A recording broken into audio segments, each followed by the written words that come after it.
ఈరోజైతే వంటగదిని వదిలేసి బీచ్‌ని చూడ్డానికైతే మేము వెళ్తున్నాం. పిక్నిక్ ప్లాన్ చేసేసుకున్నామనమాట. లేడీస్ అడ్డా అంతా కలిసి. మేమైతే ఇలా ఆటోల్లో పిక్నిక్ అయితే మా ఊరు నుండి బయలుదేరాము. వెళ్ళే దారిలోనే రాయవలస టెంపుల్ పడుతుంది. ముందైతే దేవుడిని దర్శించుకొని, తర్వాత మన కోసం ఫారెన్ నుండి వచ్చే చుట్టాలనైతే చూడ్డానికి వెళ్ళాము.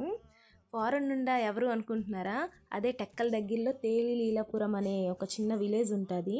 అక్కడ ఆహ్, 3 రకాల పక్షులు అనమాట వస్తున్నాయి ఫారెన్ నుండి. వాటిని చూడ్డానికైతే వెళ్ళాము. మీరు ఈ దగ్గరలో ఎక్కడున్నా తప్పకుండా ఒకసారి విజిట్ చేయండి. పండగ వరకు ఇవి ఉంటాయి. చాలా బాగున్నాయి. మనం ఎలాగో అక్కడికి వెళ్ళాము. వాళ్ళే మన కోసం వచ్చారనేసి చూడ్డానికైతే మేము వెళ్ళాము. వీటిని చూసేసి మేము ఇంకా బీచ్‌కి బయలుదేరిపోయాం. మేమైతే అన్ని పార్సెల్ తీసుకొని వెళ్ళిపోయాము. వండుకోలేదు అక్కడ. కానీ ఈ భావనపాడు బీచ్‌లో నచ్చనిది ఏంటంటే తోటల్లో ఫుల్లుగా ముల్లులు. ఇదొక్కటి కొంచెం క్లియర్ చేస్తే మస్తుగుంటది ఈ ప్లేసు. అదొక్కటి మాకు డిసప్పాయింట్ చేసింది.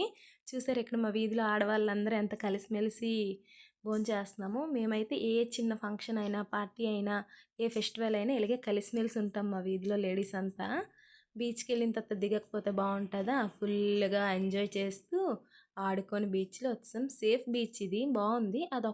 అదొక్కటి డిసప్పాయింట్. ఇదనమాట వీడియో. మా పిక్నిక్ ఎలా అనిపించిందో నచ్చితే కామెంట్ చేయండి. బాయ్.